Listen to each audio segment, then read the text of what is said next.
Salut tout le monde et bienvenue sur ma chaîne, j'espère que vous allez bien.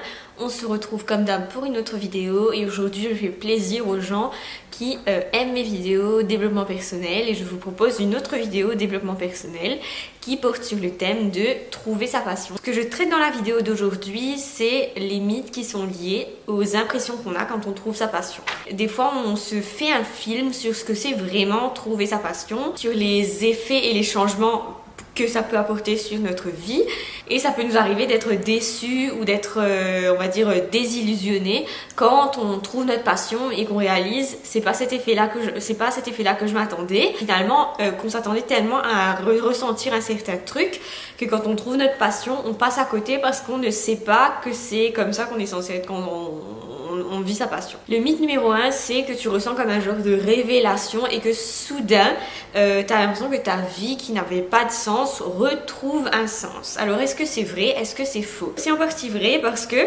ce qu'on ressent quand on trouve sa passion, c'est qu'on ressent l'envie en fait d'aller plus loin avec cette passion. On ressent en fait un effet d'être en accord avec ses valeurs et ses croyances. C'est vraiment un sentiment de sérénité, d'être content, d'être bien tout simplement. Quand on avance vers un but et qu'on n'a pas un but précis, les choses peuvent paraître très floues et très abstraites.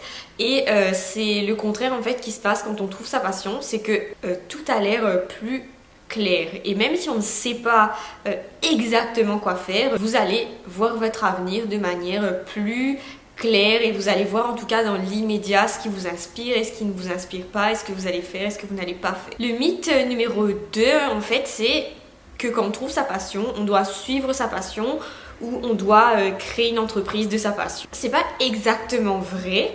Dans le sens où les gens qui découvrent leur passion, ça peut être juste une passion, ça peut s'arrêter là. Votre passion va tout simplement vous donner envie de vous lever, vous donner envie de faire les choses et vous motiver à faire les choses. Que quand vous faites quelque chose que vous n'aimez pas, il faut toujours se forcer, il faut toujours trouver, puiser l'énergie en soi. En fait, votre passion peut juste être un moyen d'évacuer vos énergies négatives, de décompresser. Et ça ne veut pas dire que vous ne devez pas y accorder de l'attention, ça ne veut pas dire non plus que vous ne devez pas investir du temps et de l'argent à continuer cette passion. Et si vous faites ça, à côté du travail, à côté des études, ça reste quelque chose qui va vous aider au long terme. Le mythe numéro 3, c'est que quand tu vas trouver ta passion, en fait, ça ne va pas être comme du travail. Ce mythe est assez vrai et plutôt vrai que faux. C'est-à-dire que quand vous allez trouver votre passion, comme je vous ai dit, vous allez avoir hyper envie de travailler là-dessus, de passer du temps là-dessus et c'est ça qui va vous motiver sans que vous ayez à vous forcer. Ce qu'on ressent quand on trouve sa passion, c'est une curiosité naturelle pour avoir envie d'en apprendre plus. Et c'est dans ce sens-là que quand on trouve sa passion, la passion n'est pas du tout comme du boulot. Si vous voulez, comme toute activité, ça va demander du temps pour apprendre, pour s'améliorer, pour découvrir plus, en apprendre plus. C'est le temps que vous allez passer là-dessus qui ne va pas paraître comme une corvée en soi.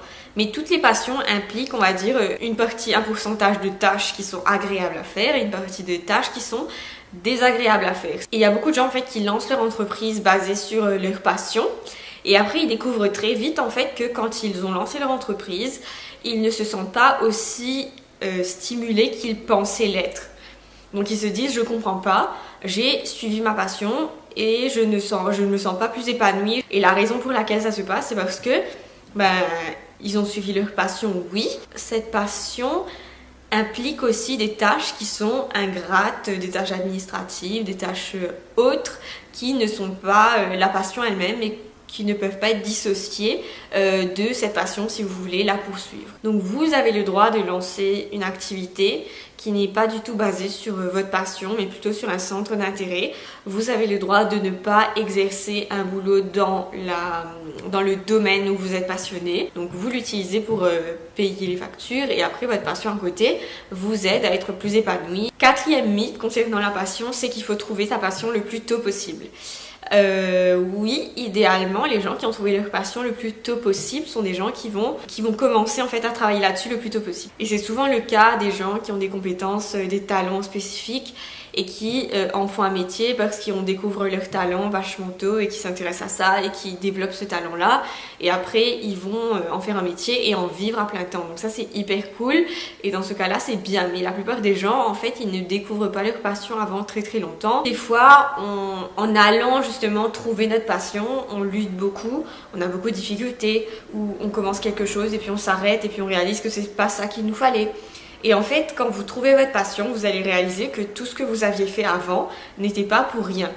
Tout était vous allez réaliser, vous allez avoir un sentiment en fait que tout était connecté et que vos réussites comme vos échecs vous ont ramené à ce moment-là, cet instant-là, cette période, cette phase-là où tout a été fait en fait pour que vous découvriez votre passion via ces échecs-là.